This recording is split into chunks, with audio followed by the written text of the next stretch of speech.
Good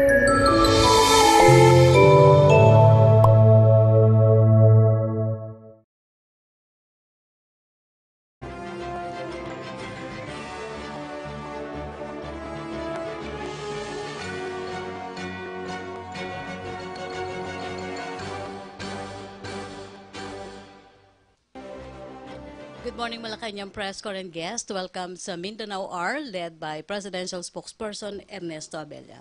Good morning, sir. Good morning. Morning. To begin with,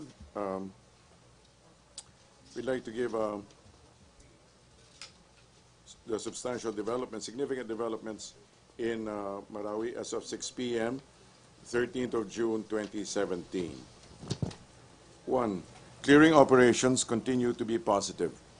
Out of 96 barangays, only 4 barangays remain as problematic areas, and where focused military operations in urban terrain is currently ongoing. Also, troops continue to gain important foothold into the inner areas of terrorist-held areas. 3. Enemy resistance continues to dwindle, and enemy-held areas are getting smaller as troops advance. 4. Critical sectors in peripheral areas are now being cleared. 5. Compounding development remains to be the use of civilians as human shields and madrasas and mosques as staging areas and safe havens. General Eduardo Año, the Chief of Staff of AFP, reiterates his continuing guidance to put premium on civilian lives, respect for civilian property during clearing operations, and complete discipline among our men in uniform conducting military activities in the area. The primordial concern remains that our forces are to continue to execute military operations to ensure we save lives through judicious military action. The AFP has also issued a clarificatory note. The AFP respects places of worship and other cultural and heritage sites. As such, the Chief of Staff of AFP gives his assurance that the AFP will do everything possible to protect and preserve these places. We do call on our religious leaders from every faith to call upon all parties to respect these places. Also, on a related matter, on the Tindig, Marawi bill, in anticipation of the rehabilitation of Marawi, Congress has proposed a 10 billion supplemental budget to rebuild Marawi through House Bill 5874, or the Tindig Marawi bill. It is therefore a very welcome development, and this complements an executive order for Bangon Marawi, which is awaiting PRRD's approval. I now defer to Spokespadilla. Thank you very much, sir. And in addition to the clarificatory note, I just want to provide the background and read a statement from the armed forces as well regarding this. So late or early yesterday or mid-morning yesterday, a press con was conducted by our unit in Marawi to update our friends in the media about current developments in Marawi.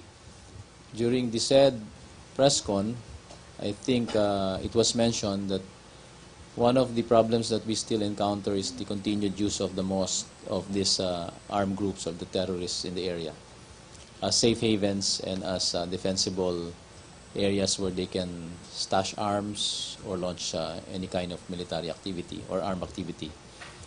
The spokesperson in the area also mentioned that the sacredness of the area is decreasing, and hence it may call for us to deal with those forces inside.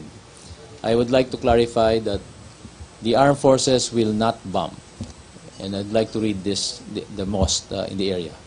And in relation to that, may I read to you the statement that we have prepared, as well as directly ordered by the Chief of Staff to be disseminated to clarify the matter. So the statement we had states, We categorically state that we have not bombed and will not bomb mosques in Marawi. The Armed Forces leadership is firm in its commitment to use other options that would flush out this mounted Daesh-inspired group from these places of worship that they have converted into machine gun and sniper nests, defensive position, and arsenals for their war activities. The AFP assures our Muslim brothers and Islamic faithfuls that it will not go down to the level of these terrorists who desecrate places of worship to lure government security forces into responding to their violent activities in a similar manner. We are confident that through other options available to the armed forces, we will be able to retake the remaining portion of Marawi occupied by these terrorists, neutralize the remaining members who continue to hold out, and begin the reconstruction and rehabilitation of the city. End of statement. So that will be on our Armed Forces website, and if it's possible to please pass it on to our Muslim brothers and sisters who have since last night been clarifying the issue. And so these categorical statements hopefully will put the questions that have been put forward to the Chief of Staff because of this news. Q&A. MPC questions. Maricel Halili, TV5. Microphone, Ina, please. Hi, sir. Good morning. General Padilla, you mentioned last week that the target of AFP is to liberate Marawi last Monday, Independence Day. Whatever happened to this target, sir? It was a pronouncement that was made by the Chief of Staff when they visited Marawi that we will seek to liberate Marawi at the soonest time possible, and it was possibly on Monday. Monday being a very symbolic and a very meaningful day for all of us because it is the Independence Day. But as we have clarified also during our other statements, that regardless of whether the area is cleared or not, we will assert our control of the area and commemorate Independence Day in a very meaningful manner. And you have seen that our local government was able to do exactly that. They went to their offices in the capital, in the municipal area, and raised the flag, and it is up to this moment flying freely and signifying our control of Marawi, except for some areas that are still areas where terrorists are holed up. So we are now seeking to continue to clear Marawi in urban terrain operations that are being conducted, and this is where the problem lies. The military activities that are conducted in open terrains like jungles are a different story when it is compared to urban terrain. In an urban terrain where civilians are still currently trapped and may possibly be used as human shields or may be hit by crossfire, troops have to be very careful. Our rules of engagement are very different in urban terrain. We have to be very careful, we have to be very judicious, we have to be very deliberate so as to avoid hitting innocent lives.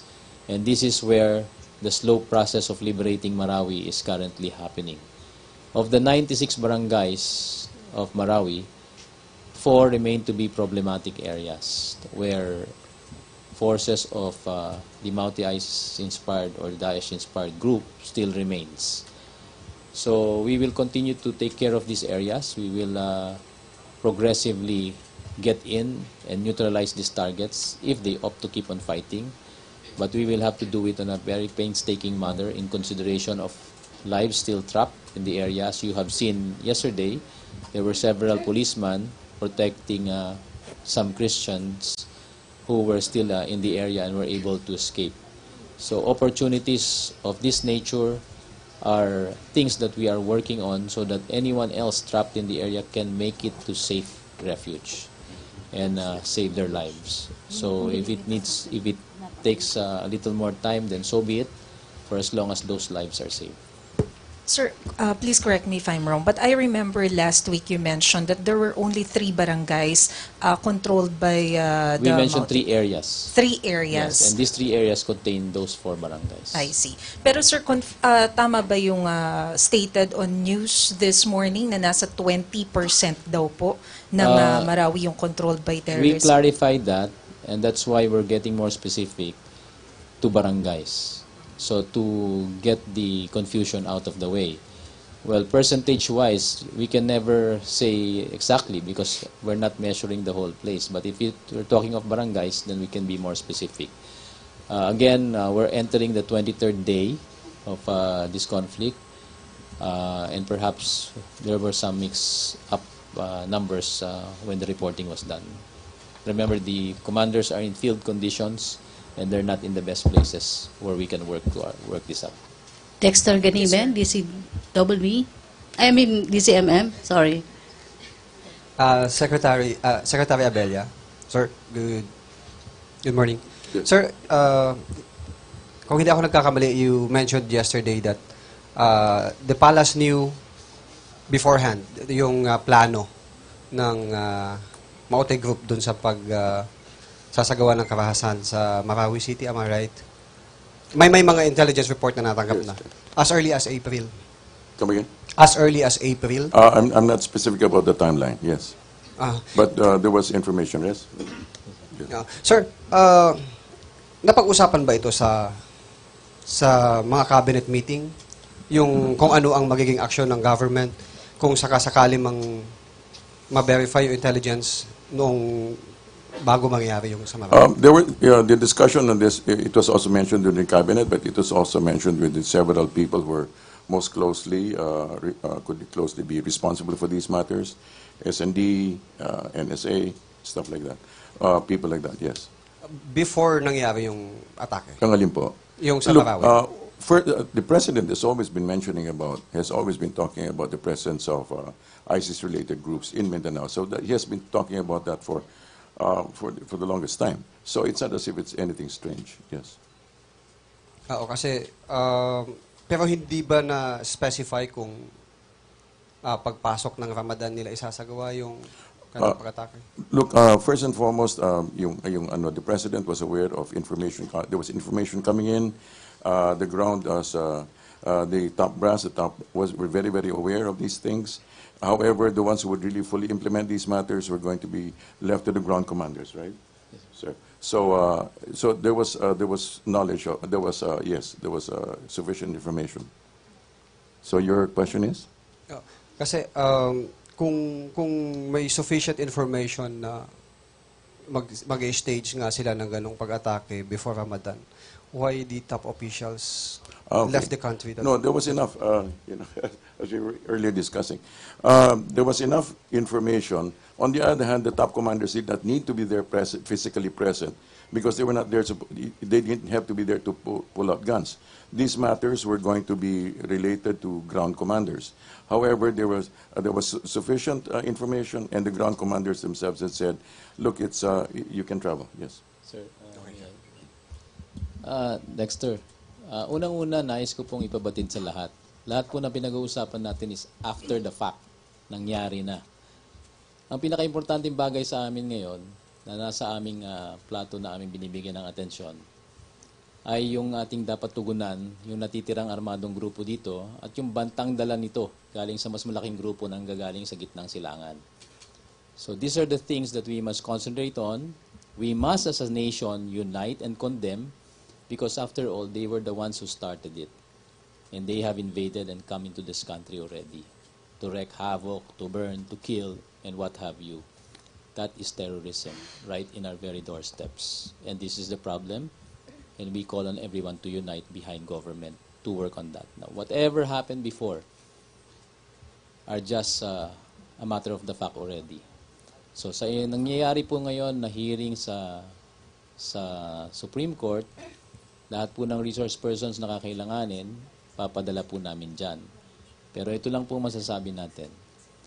Doon po sa kinukumpleto nating picture ng banta na hinaharap natin ng mga panahon na yon, at yung pagkakaroon ng mga opisyales na nag-ibang bansa dahil may biyahe sa Russia, Ito po ay pruweba ng government kasi historical po yung visit ng pagpunta sa Russia. Kinakailangan pong nandun yung ating mga pinakamataas na opisyal ng hukbong sandatahan upang ipakita yung commitment na nais nating simulan dun sa pagbubukas ng relasyon na yon. At tama lang po yun kasi malayo po yung biyahe at nararapat na maging angkop yung mga magiging aktibidades doon para maging ganap na makahulugan. And that was the portion that that the trap brass went there for. Irregardless of where they were, they could have been elsewhere in Asia, any part of the world. When any kind of trouble erupts anywhere in the Philippines, we have ground commanders who are very competently looking after the security situation in these areas. And we trust their judgment. The Chief of Staff has delegated his responsibilities to these ground commanders who will act on those information. It does not necessitate na dapat nandun ang Chief of Staff. It does not necessitate na lahat ng mga may estrelya sa kanilang balikat ay naroroon para mag-direct. Hindi po ganun nangyayari. Dapat po, nandun yung ground commander na siyang naatasan ng mga laga ng seguridad doon at siya mismo ang gagalaw. Nasa kanya ang otoridad. Hindi po kinakailangan nandun ang Pangulo, ang Commander-in-Chief, ang Secretary of National Defense. Ang importante po, nabigyan sila ng abiso na may ganitong kaganapan para kung meron man silang ibibigay na guidance, maibigay nila. At yun po ang nangyari. Ang ating pong ground commander, hinarap po yung banta dahil nakuha na nila yung useful intelligence. Tandaan po natin, may mga impormasyon na lumabas, naganap na nagbibigay abiso, pero itong mga impormasyon na ito ay kinakailangan pang suriin, pag-aralan kung talagang tama ang pinanggalingan, mapagkakatiwalaan at tunay na nangyayari. At nung lumalabas na itong ganitong kaganapan, nabubuo po yung malaking picture na yon at lubhang naiintindihan na may ganitong mga nangyayari. Kaya ganap na naintindihan po ng ground commander, kaya agaran niyang inorganisa ang isang joint task force na kanyang dadalhin sa lugar na yon upang hulihin o in-neutralize yung isang teroristang matagal na nating hinahabol na nanggugulo sa bansa natin. Yun po yung hinahabol doon. Pero nung pagpunta po ng tropa natin para gawin ang kanilang trabaho at sila po ay sinalubong ng matinding depensa ng kalaban, yung mga inosenteng sibilyan na naroroon sa mga kabahayan at sa lansangan ay nagpanik at nagsitakbuhan. At ang ating mga sundalo, dahil may ron silang tinatawag na rules of engagement, ay kinakailangang maging maingat. Hindi basta-basta may nagpaputok sa lugar na yan, ay puputukan mo na rin at gagantihan. Habang may tumatakbong may mga inosenteng bata, babae, at iba pa. So itong mga inosenteng sibilyan, nagpapanik, nagtatakbuhan, kung saan-saan. And our people hesitated to fire because they might hit innocent lives. This was the way your armed forces and the police reacted in those instances. So they pulled back. But in the process, we lost 4 lives. And that was when this group, having known that their plans were thwarted, retreated back to the inner peripheries of the city and executed the terroristic activities that they did. They burned, they entered into places of worship, destroyed their icons, symbols of saints, what have you. So they were wreaking havoc and they were letting hell all broke loose because of the plans that they laid out were preempted already. So yun po yung naging simula nito. Dexter? Kaya sa amin po, mas importante, tugunan natin ng pansin yung hinaharap natin problema ngayon. Sir, last on my part, sir. Na-request ng AFP yung tulong, technical support from the US. Am I right, sir? Itong usapin tungkol sa pagkakaroon ng mga Amerikanong tumutulong, hindi ko po maintindihan bakit pinapalaki natin. Kasi noong araw, kung natatandaan nyo, pinag-uusapan natin bakit sila nasa Zamboanga. Di ba pinaliwanag natin na tumutulong sila, nagpo-provide ng technical assistance dahil may hinaharap tayong banta galing sa Abu Sayyaf Group. At tama, humingi tayo ng tulong, nag-request tayo na manatili sila doon, ibigay yung tulong na yon kasi wala tayong ganong kakayahan. Ang punto po dito, wala tayong ganong kakayahan. Nasa proseso na po tayo ng pagkakaroon ng ganong kakayahan. Sinisikap natin ngayong bumili ng mga kagamitan na magbibigay sa atin ng kapasidad. So, sandali lang po. at meron yatang nanabubutahing ano. Sir, natanong ko po kasi yun, dahil ang pagiging malapit ng Pangulo sa China at sa Russia, hindi ba tayo nag-request din ng tulong from Russia and China? Tulad na nabanggit natin, bukas din ang ating gobyerno at ang ating sandatahan na kumuha ng tulong. Kasi ito'y laban ng buong mundo sa mga terorista. At ang may ganap na mga eksperyensya tungkol sa paglaban sa terorista ay nasa Estados Unidos. At meron na tayong nakalatag na proseso. Nandiyan na sila. Bukas tayong kumuha ng tulong sa iba pero it will take time. May panahon pa po na i-google para ayusin, organisahin, ilipat yung kagamitan nila dito. Pero ito na nandito ngayon, nandiyan na sila eh.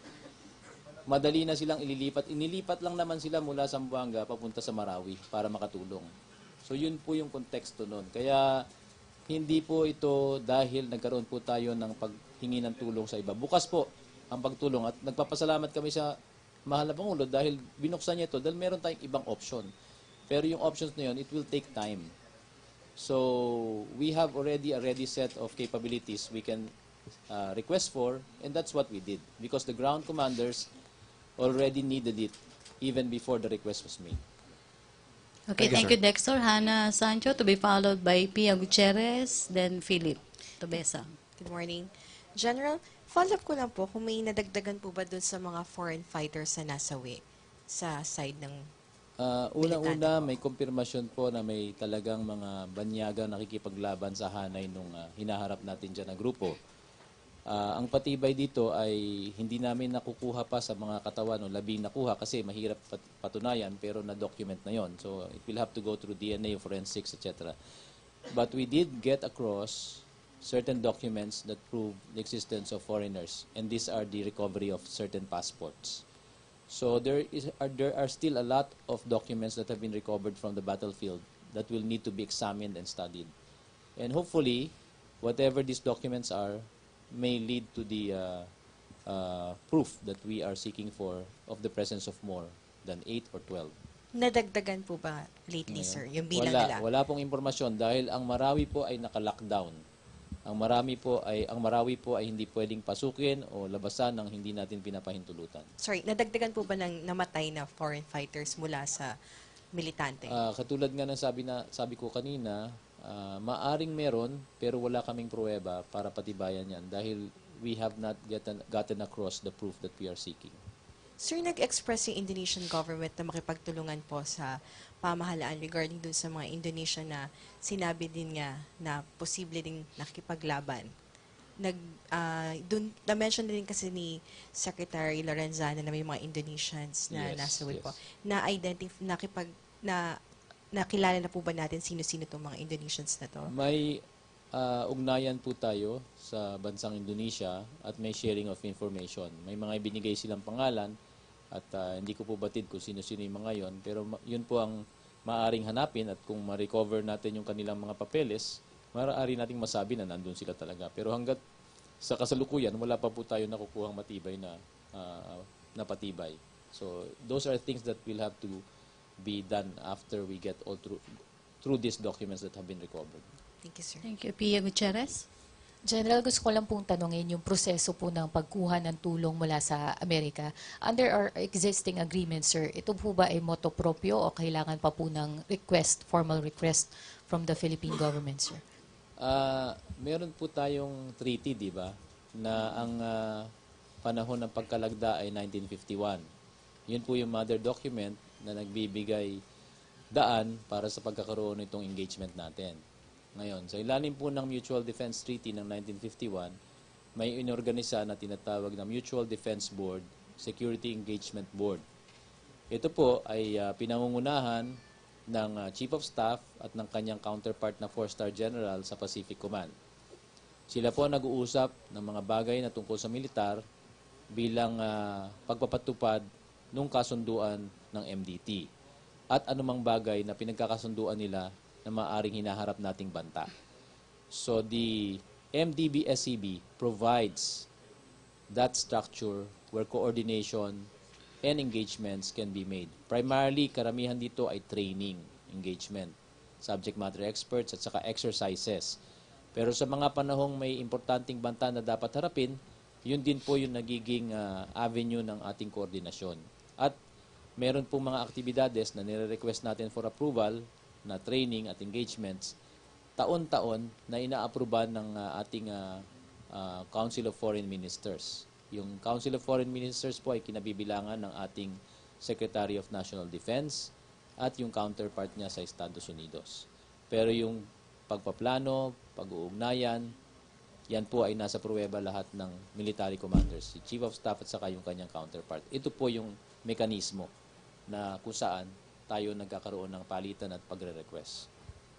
So under that mechanism, sir, yung sa Marawi, sir, ni-request ba ito or parang moto proprio na Tulad ibigay? nga po ng sabi ko, yung Western Mindanao Command ay isang command lang po kung nasaan nandun na yung mga Amerikano na nagbibigay ng tulong upang habulin itong Abu Sayyaf. Kaya lang sila ay nandun nakatuon ng pansin sa Hulo, sa Tawi-Tawi, sa Basilan at karatig na lugar. Ngayon na nagkaroon po ng bakbakan sa Marawi, inilipat lang yung kapasidad na yon at para makatulong doon sa ground commanders na nasa Marawi. So isang command pa rin, isang commander pa rin ang kanilang sinusuportahan. Kaya hindi po dapat komplikado dahil yun pa rin po, isang commander pa rin ang kanilang pinakikiusapan. Sir, si President Duterte expressed surprise na sinabi niya hindi niya alam na may binibigay na assistance ang Amerika. So ibig sabihin po ba nito, sir, yung ating commander, yung commander-in-chief is not included in the process of receiving assistance? Doon sa mechanism hindi siya po kasama, sir? Hindi ko lang po batid, pero lahat po ng impormasyon na nanggagaling po sa atin sa baba ay binibigay sa taas upang ibahagi sa lahat ng ating mga pinuno. So the briefing will have been done to everybody and may have been passed on.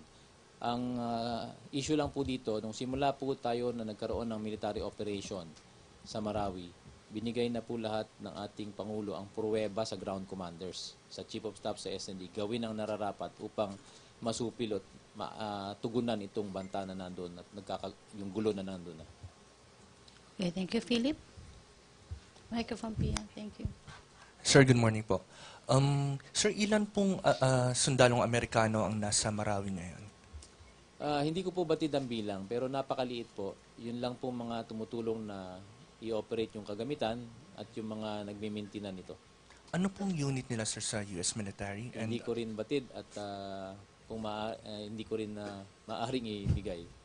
Pero yung specific assistance po na binibigay nila, is it Nasa intel technical gathering? assistance po sa pagbibigay po ng impormasyon sa battlefield. Itong kinakailangan nyo maintindihan.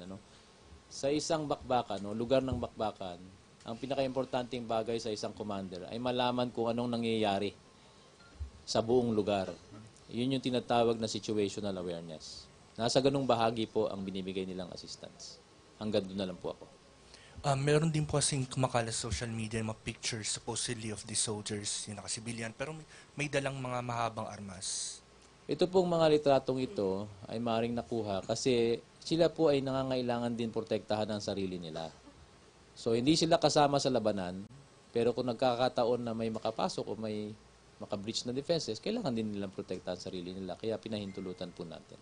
So dun lang po yon, pero hindi sila kasama sa mga bakbakan. Dun lang po sa pagbibigay ng ayuda at impormasyon sa ating mga tropa. Thank you, sir. Okay, Tuesday New to be followed by Henry Uri. General Sir, yung result po ba ng Board of Inquiry tungkol sa friendly fire, na-submit na po ba kay Chief of Staff? May recommendations na po ba na isinabmit din kay Secretary Lorenzana, sir? Ang Board of Inquiry report na pinamuno ang gawin ni General Rafi Valencia ay natapos na. Ito ay naisumiti na kay Chief of Staff at sa ngayon ay nasa na kay Chief of Staff na. At nandun nakabahagi o nakalagay ang lahat ng mga rekomendasyon ng grupo ni General Valencia ukol sa mga nangyari nung insidente yung aksidente na nangyari na kung saan ang sarili natin tao ang tinamaan ng ating bomba. So hindi ko po buwatid kung anong nilalaman ng report at sigurado po ako na kung ano man yung nilalaman na yon at yung rekomendasyon na yon, ang gagawin po ng ating Chief of Staff, si General Anyo, ay ibibigay po yon sa mga kinaukulan para maigasagawa yung mga rekomendasyon ng ating Board of Inquiry. At dapat lang po niyo maintindihan, yung Board of Inquiry is a body that was created to immediately look into the possible cause. But they are not going to do a detailed investigation. So the recommendations may entail some units to do more detailed investigations.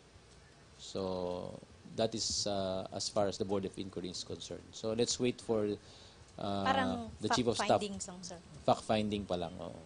So if there's anything that needs to be done, kung meron man pong kailangan na managot, yun na po yun sa mga consequential or recommended activities na mangyayari after na approve po ng ating HEPE. Maisa sa publiko po ba yun, sir?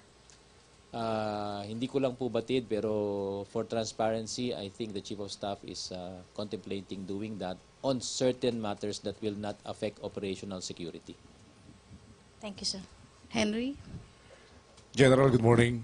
Batay ho sa inyong mga nakalap na impormasyon, lalo na sa intelligence report po ninyo, kung hindi ho na sawata itong terorismo sa Marawi, gaano kalawak ang posibleng likhain ito sa iba't ibang bahagi ng bansa? May nakita ba kayo na pwedeng ang ginawa nila sa Marawi, sooner or later gagawin din nila sa Metro Manila at iba pang syudad sa ibang parte ng bansa? Ito pong ito pong nangyaring kaguluhan sa Marawi ay isang bagay na pinaghandaan at nakita nyo naman yan sa video ng mga na-recover at pinakita ng mga nakaraang linggo. At nabatid nyo doon sa video na yon na mismo silang sinasabi nila sirain, mag-hostage, magnakaw, sunugin at ano pa man na talagang ginagawa ng mga terorista. So kung sakasakaling nagtagumpay sila at hindi natin tugunan ito, maaring mas malaki pa naging pinsala sa bayan ng Marawi at mas maaring madami pang buhay ang nasawi. Pero dahil nga po na-preempt natin ito na po yung nangyayari ngayon. Ngayon, tungkol dun sa bagay na ito ba'y kakalat, yun po ang iniwasan natin. Kaya tinugunan natin kaagad. Kaya ngayon, ang ating pong mga puwersa ay nakatuon ng pansin upang tapusin ito kaagad nang sa ganun, ni isa sa kanila ay hindi makaalis sa lugar at maging banta pa sa ibang lugar. And yan ang sisikapin natin sa buong Kamindanawan dahil may nananatiling structure pa sila dyan na nanggagaling po sa mga sumanib sa kanila, galing sa Hulo o Basilan, at yung mga iba na nanggaling sa ibang lugar ng Lanao, Cotabato, Maguindanao.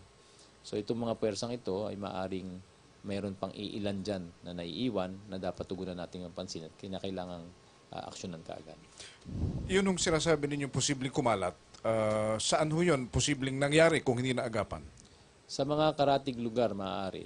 At hindi naman po agad-agaran ito mangyayari dahil mukhang sila ay nagtuon o nag-concentrate ng puwersa dito sa Marawi dahil sa kagustuhan nila na kontrolin ito. Pero kung mayroon man, nakakasigurado po tayo at confident kami na yung ating nakalatag na mga preparasyon ay angkop naman. Kung mababatid nyo, may mga pangyayari sa Europa. Yung mga pangyayaring ito ay mas grabe pa kaysa dito sa atin.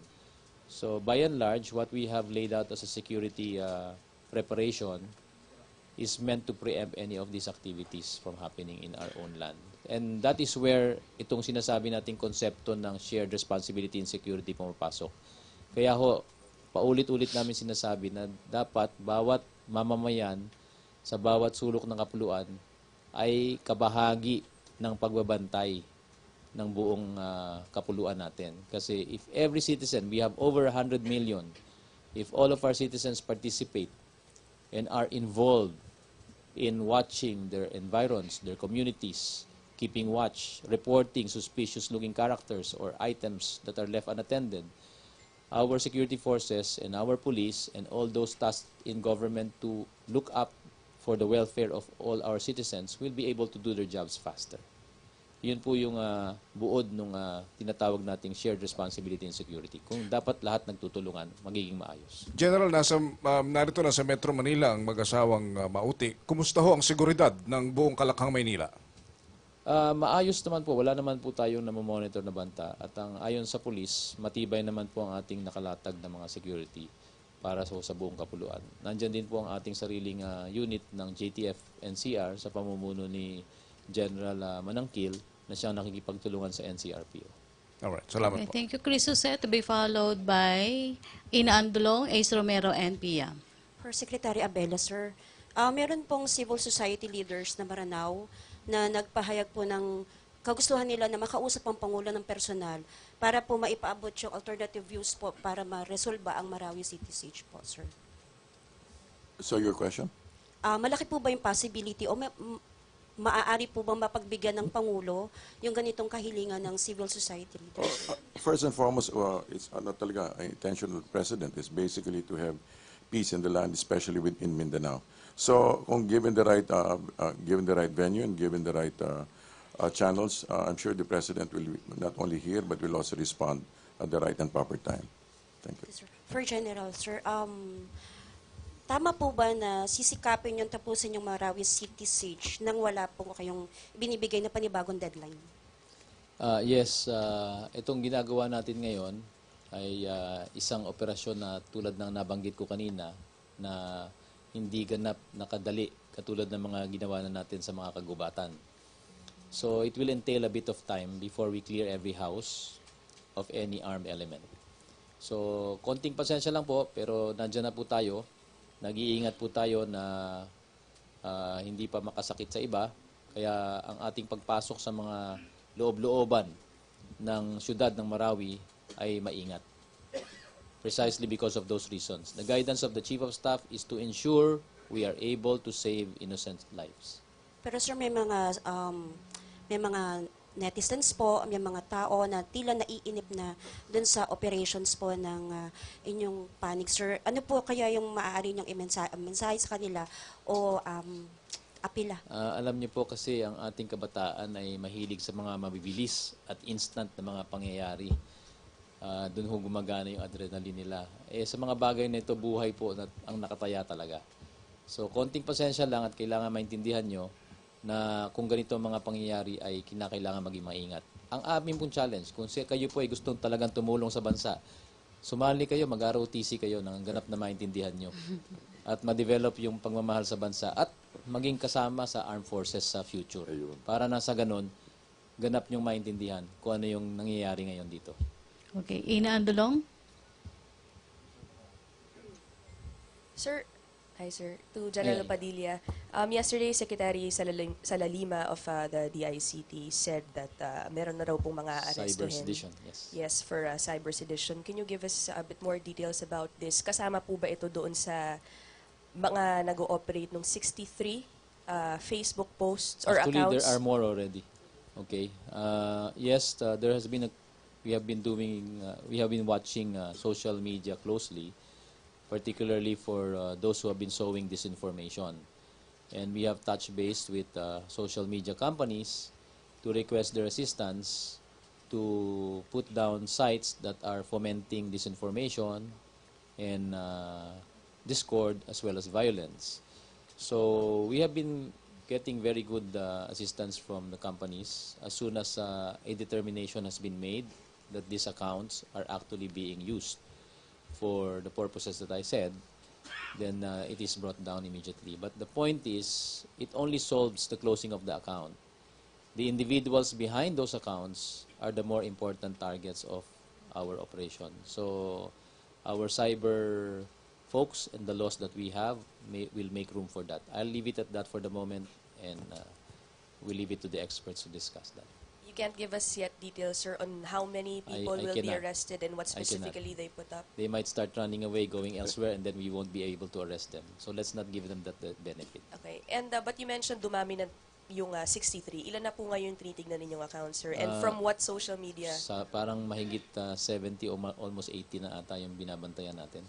At yung mga accounts na yan, maaaring isa lang ang nagmiminti na at hindi necessarily individual.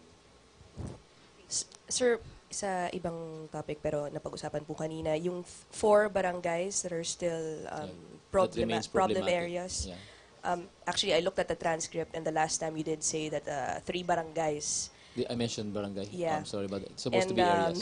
anyway, tas yung reports today, 20%.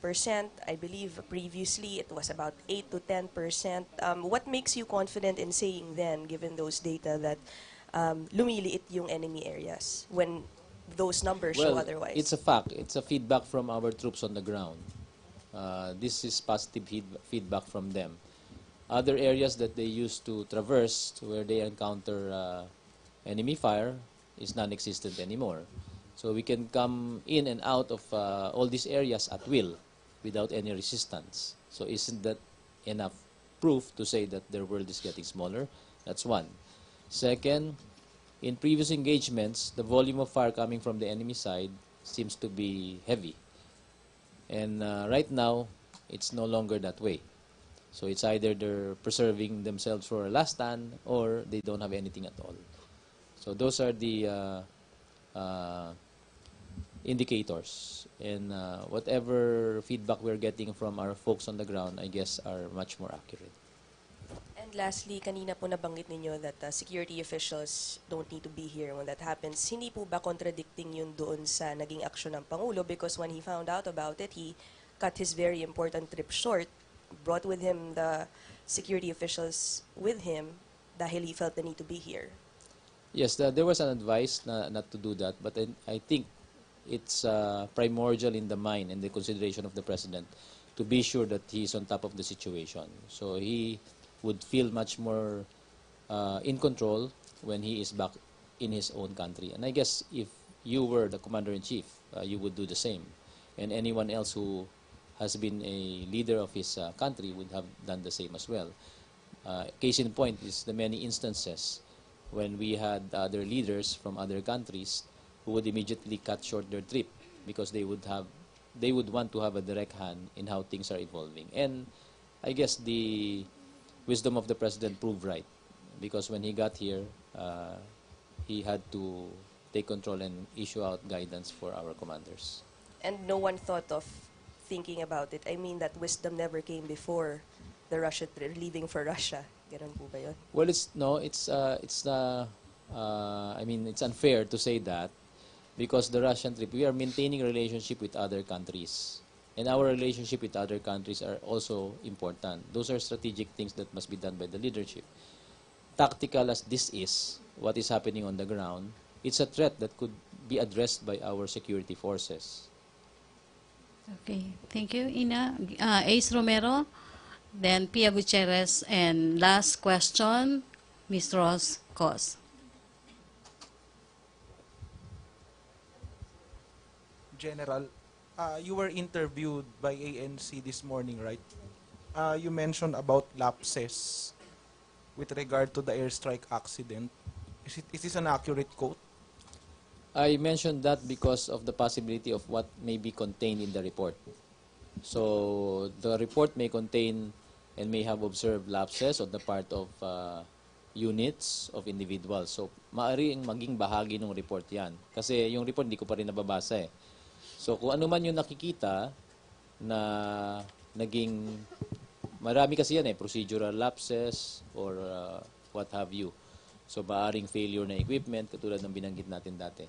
So yung mga bahaging yan, maaaring nakasaad sa report at base sa rekomendasyon ng Board of Inquiry, maaaring kailangan pang ungkatin para malaman ng todo-todo. You were quoted as saying there are many lapses on the part of the troops on the ground and partly on the use of the assets. We are not blaming anyone. So can we say now that there have been lapses that led to that accident? Are we sure? Because I have not read the report. There could be lapses, and what may have happened on the ground is because of the immediate requirements that our commanders wanted from units. When the fight was going on, so many units came to provide assistance in addressing the threats that were present in certain sectors. In the case of this accident, what we do know is that there were several units. One was tasked to maintain that area, but then reinforcements from another unit came. And that unit was a small unit that was reporting to this unit. Yung kanyang employment na dapat kumukuha siya ng instructions sa mother unit niya, hindi nangyari. Bago na ngayon yung pinagre-reportan niya at kinakausap niya. At dun sa kalagitnaan ng labanan, maaari na nakaligtaan na ito ay papunta sa lugar na yan at hindi na-report kagad. So yung mga ganong klaseng bahagi ay maaring nandun sa report. Kaya kailangan makita po natin. So we're not yet sure if there were indeed lapses. We're not yet sure because I honestly have not read the report, but I did know that the gist of some of the findings may be in those areas. Okay. With regard to the statistics you just mentioned, you previously said Maote terrorists are just holding on to 10%, and now it's 20%, and then previously 3 barangays and now 4 barangays. How do we explain this? That's why we're going changing down figures? to better statistics. The area is better described in terms of barangays because that is where we separate geopolitical and territorial areas. So now it's much more accurate to say that the 4 barangays are the problematic areas rather than saying percentage. Kasi yung report na initial natin, nakukuha rin natin sa ground commanders. At yung ground commanders natin, yun din ang kanilang pinagbabasihan ng report. Ngayon, you know, there's this thing called fog of war. When everything is all breaking loose and then everything is very fluid, the reporting system may not be accurate as exactly as we would want. So now that we have lulls in the fighting and we can more or less cross-check our data, there is a decision now to be more specific that the use of barangays would be better. So just to be clear, there will be no more deadlines anymore for the Marawi operations? Yes, for now. We No will more not set deadlines. deadlines. We will ensure that we are able to clear it of any armed element that still exists. Thank you. And it may take some time. Thank you. Thank you, Ace. Pia Gutierrez. Sir, confirm lang po yung reports na yung nanay ng mga Maute nandito na po sa Maynila, sir. Nilipat na. I don't have that information right now. I requested it to be checked, but I have not received any feedback yet. Sir, clarification din dun sa sinabi ninyo on mosques. So the military will not bomb mosques, pero will the military still conduct operation inside the mosques kapag nalaman po natin na ginagamit siyang staging area o taguan ng mga Maute? We are not inside the mosque. The enemy is inside the mosque. So hindi pa tayo nakakarating doon.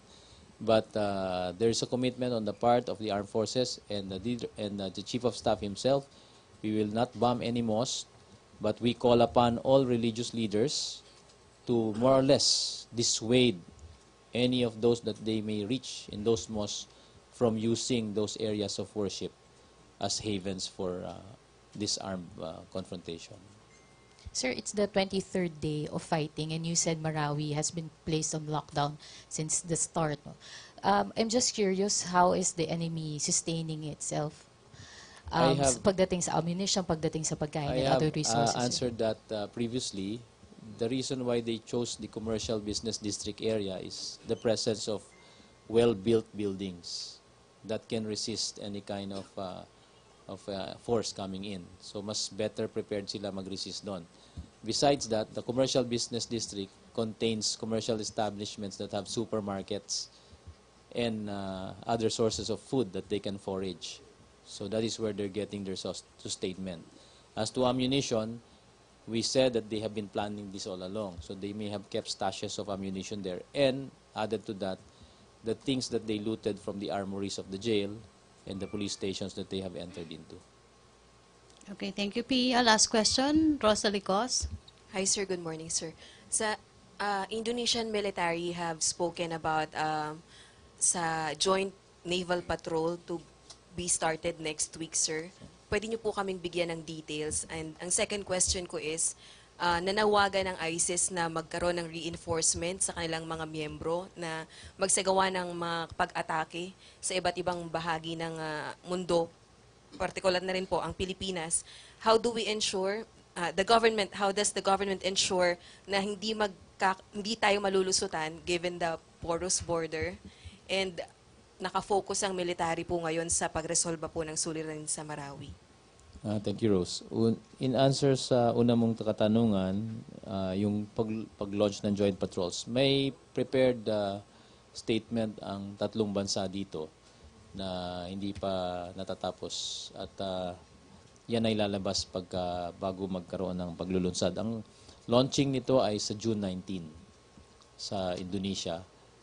And our Chief of Staff, our Secretary of National Defense, will be there to officially join their counterparts from Malaysia and Indonesia to do that. The trilaterally agreed joint statement will be released from there. And if I may ask for your patience, let us wait for that agreed upon statement to be issued out before I make any. Pero sir, matagal na po itong napag-uusapan tong Joint Naval Oo, Patrol. the protocols, the preparation for this activity have been ongoing since last year. And the staff-to-staff level coordination among the Indonesian and Malaysian counterparts of the armed forces have been done. At may mga napirmahan na rin na mga dokumento dito na magbibigay daan para pagsasagawa ng mga patrols na ito. Masabi po ba nating napabilis yung proseso dahil po sa nangyayari po ngayon sa Marawi? Maaari, kasi nakikita rin ng karating nating mga bansa ang banta na maaari rin manggaling sa atin papunta sa kanila at ganun din yung sa kanila papunta sa atin. Kaya kinakailangan nating bantayan itong mga lugar na ito. Initially, the concept of the joint patrol was to arrest the kidnapping issue. But now, there's a bigger issue on the threat coming from the Daesh. So that becomes more relevant to have these trilateral patrols. Now, yung sa second na tanong mo, okay na yung first? So sa second na tanong mo, yung panawagan, yes, meron lumabas na panawagan itong grupong ito at yun nga yung nakakatakot. Kaya nga po kami ay nakikiusap sa lahat ng sambayan ng Pilipinas na magkakaisa tayo. Huwag nating payagan na ito'y mangyari sa atin. Nakita naman nyo ang karahasan na nangyari sa Marawi. Kung ganyan po ang gagawin sa buong Pilipinas, kailangan po talagang bantayan natin. Kaya nga po dapat magkaisa tayo. We must all work together, issue out a united and collective public condemnation of all these things that are happening in Marawi now and join hands together in resisting the entry of this evil force. Because this is no longer a simple matter. It's already a fight between good and evil. And you must all realize that by now. Okay, thank you, Rosalie. Thank you, Brigadier General Restituto Padilla, Presidential Spokesperson Ernesto Abella. Statement, sir? Okay, thank you. No, we just first, just like to underline what the Brigadier General has said, that the Philippines needs to make a united stand, and that it needs to understand that this is no longer intramurals within ourselves, but we need to be united against a common enemy. And in the words of the General, it's a fight between good and evil. Really, our sovereignty is being confronted, and I believe it's time to set aside petty politics and things that separate us. It's really high time, and I believe it's a call to the Filipino nation to be able to stand together as one. It's high time we do that. Thank you. General Padilla? Sir, if you will permit, nais ko lang pong iparating ang pasasalamat ng buong armed forces at yung leadership namin sa tulong po ng media at ng office po ni Secretary Abella sa saludong ginawa natin sa mga namatay sa Marawi na mga kasundaluhan. Ang punto po dito ay sana wag po nating makalimutan yung sakripisyong ginawa ng bawat sundalo na nakipaglaban dyan at patuloy pa nakikipaglaban ngayon. Sana po suportahan niyo ang mga tropa. Maraming salamat. Okay, thank you, Brigadier General Restituto Padilla. Thank you, Presidential Spokesperson Ernesto Abella. Thank you, Malacanang Press Corps. Back to our main studio sa Radyo ng Bayan and PTV.